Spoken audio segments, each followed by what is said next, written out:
descubrir la familia natural y después para el trabajo.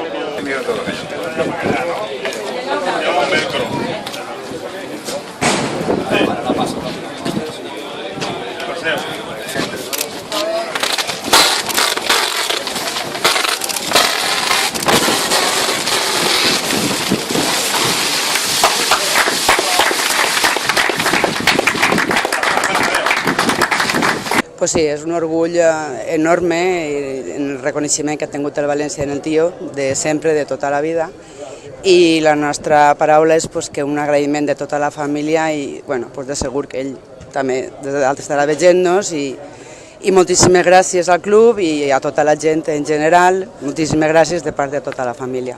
Sí, bueno, el recuerdo siempre ha estado, ¿no? En todos los valencianistas, por lo menos siempre se ha hablado generación tras generación de Antonio Puchades y creo que después de su fallecimiento, bueno, pues el Valencia debía pues, honrarle como mínimo con este acto, ¿no? Con nominar el estadio, el mini estadio como Estadio Antonio Puchades y más aquí en Paterna, que es de donde nacen los valencianistas y donde está la cantera y el futuro del Valencia. Si no hubiera habido unión ni ilusión durante estos 94 años no habríamos cumplido 94, camino de 95 años y creo que para continuar hay que mirar hacia atrás para saber dónde estás y saber dónde quieres ir, ¿no?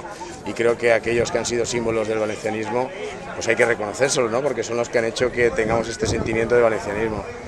Y bueno, como pues, sí, claro, hay que ir poco a poco, pues que vayan encontrando su hueco, dándoles oportunidades, porque sin oportunidades nunca nadie llega, ¿no?